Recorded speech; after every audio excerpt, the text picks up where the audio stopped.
sabrá que el infierno lo bendecirá, que no tiene gobierno ni nunca tendrá, que no tiene vergüenza ni nunca tendrá, lo que no tiene juicio.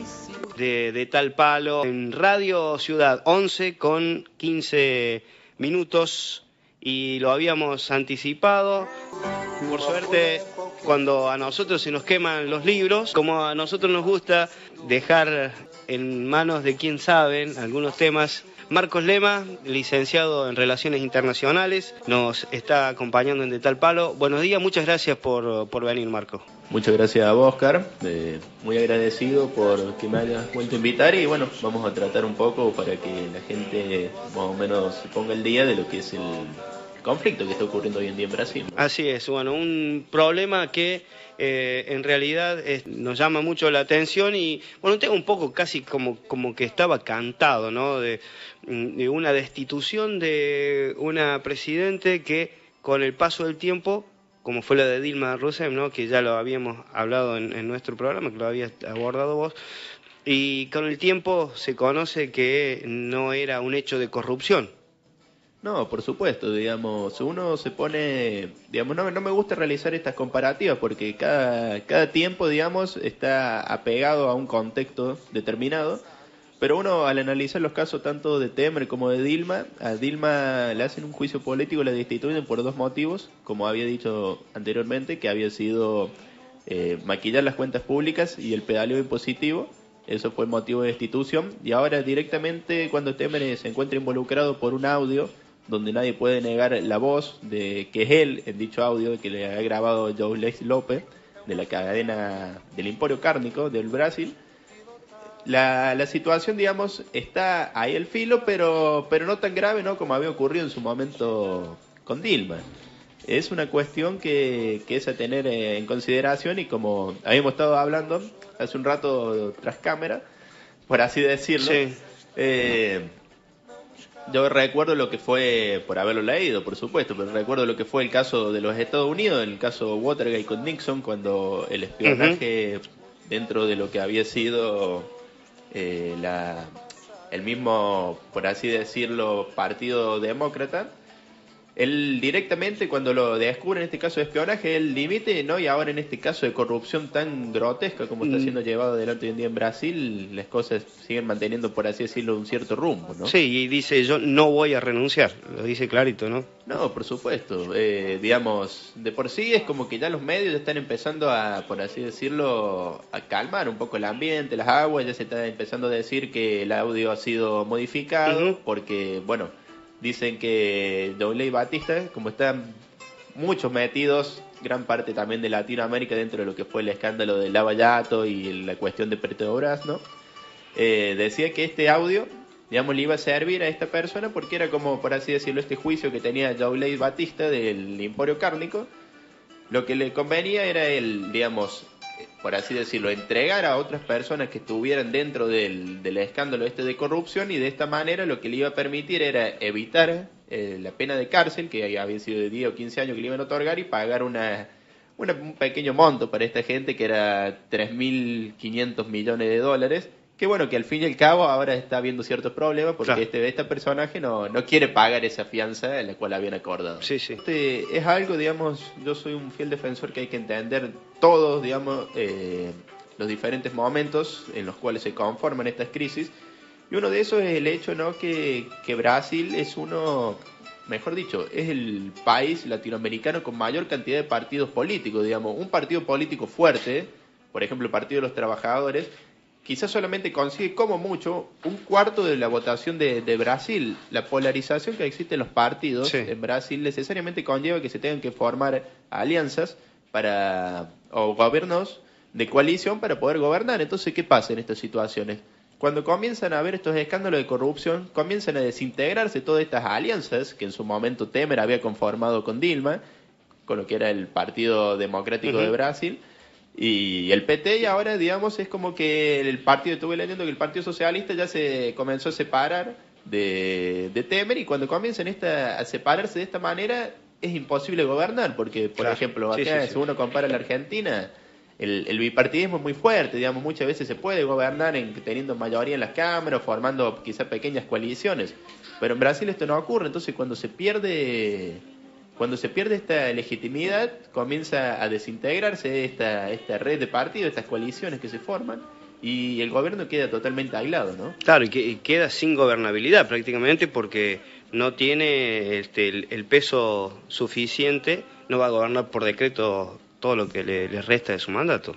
No, por supuesto. Aparte, no solamente eso, digamos, Argentina tiene, por así decirlo, el poder ejecutivo argentino tiene lo que se conoce como un superpoder bastante fuerte, que es el poder del veto y el decreto. Claro. Allá en Brasil no poseen ellos el poder del veto. Entonces, digamos, sumado a la situación que ya te acabo de decir con la cuestión de los partidos y las cámaras, cuando ellos quedan solos es extremadamente difícil gobernar, siendo únicamente ejecutivo, quizá con una minoría en las cámaras, ¿no?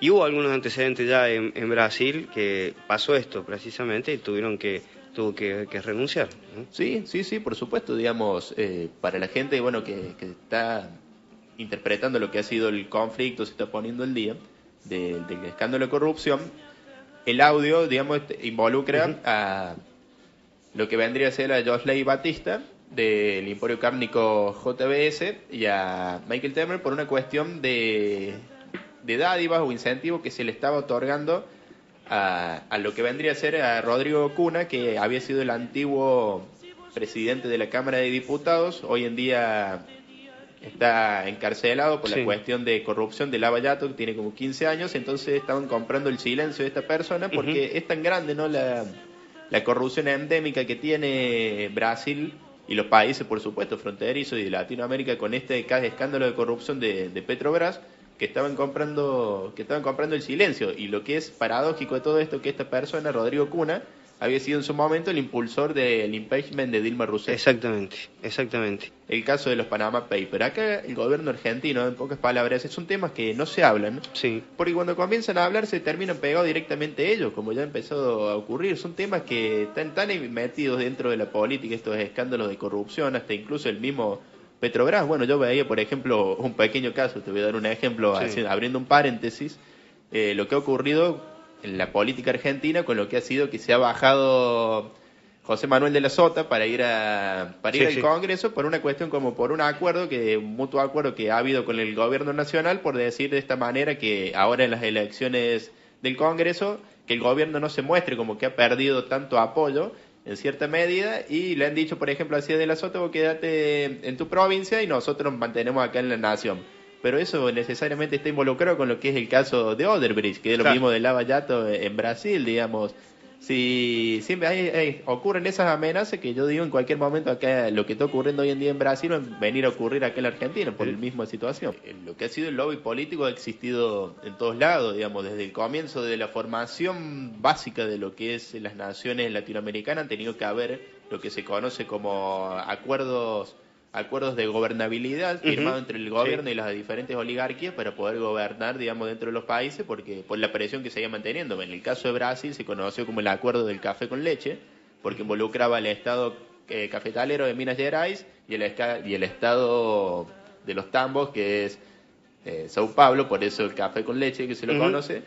Pero hoy en día es como que ha dejado de perder peso, ¿no? Y esto lo que viene a ser, por ejemplo, este emporio cárnico que es el JBS de Josley Batista, él es el que viene hoy en día a tener el peso, el que se ha convertido, por así decirlo, esos antiguos oligarcas que eran del café con leche, hoy en día es la carne, digamos, el emporio cárnico, el que viene a cubrir ese rol de lobby político que se viene ejerciendo, ¿no? Y que por así decirlo, muchas veces los gobiernos tienen que subsumirse a respetar los intereses de estos grandes grupos, ¿no? Me gustó la relación que hiciste con el tema de la Argentina, ¿no?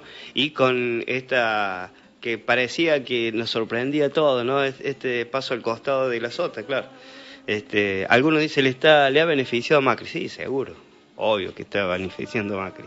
No, por supuesto, pero es como te digo, digamos, las amenazas están, digamos, porque se ha hablado más de una vez que el gobierno de la provincia de Córdoba está involucrado en el escándalo de Odebrecht, que bueno, que como te dije es el mismo que está ocurriendo hoy en Brasil, sí. Pero el gobierno tampoco le conviene tocar mucho ese tema porque hasta el mismo gobierno también está involucrado ya de por sí de declaraciones que ha habido, entonces es un tema que se trata muy por encima, es más, sería un tema que sería más prudente ni siquiera mencionarlo hoy en día en la política argentina dentro de los mismos políticos.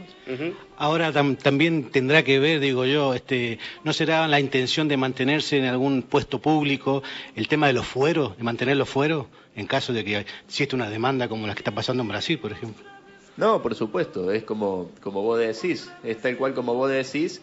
Y es principalmente por lo que yo comienzo aclarando en un principio, que creo que es sumamente importante la cuestión de los partidos. Acá en Argentina predomina un cierto bipartidismo, por así decirlo, que quizás es beneficioso para el que vendría a ser el poder ejecutivo, imperante en el momento, porque de esa manera puede llegar a conseguir cierta legitimidad y cierto apoyo en las diversas cámaras. Lo que no ocurre así en Brasil, que cuando comienzan estos escándalos de corrupción comienzan a desbaratarse todas estas coaliciones que existen entre ellos. Llama la atención también en la forma inmediata de que la gente sale a la calle en Brasil. Sí, no, tal cual, pero viste, justo lo estamos hablando, ¿no? Es como que los medios argentinos brillan por su ausencia al momento de filmar las manifestaciones, porque son realmente manifestaciones masivas, pero yo por lo menos en los medios locales, salvo en algunos contados con una sola mano, lo he podido ver, ¿no? Sí, Incluso es mucho decir algunos contados con una sola mano. Y que hayan enviado, que tengan enviados en Brasil, no, tienen más enviados en Venezuela que en Brasil.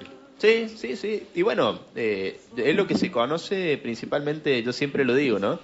Es lo que se conoce como la teoría del soldado golpeado. ¿Por qué digo esto? Digamos, siempre cuando ocurren estos casos de corrupción, siempre necesariamente se responde por medio de lo que son los medios de comunicación, con lo que sería un ataque hacia la contraparte, hacia la oposición. Por ejemplo, salió esta cuestión del abayato, de la cuestión de la corrupción ahora con Temer, y ya directamente los medios se están golpeando a lo que es el caso de Dilma y Lula, ¿no? Por ejemplo, acá un caso en la Argentina, ¿no? ¿Te acuerdas cuando fue el momento ese que salió el escándalo de las bolsas con dinero allá en Uruguay? ¿Qué fue lo primero que apareció en gran parte de los diarios argentinos el otro día? Cristina declarando en Comodoro Pi.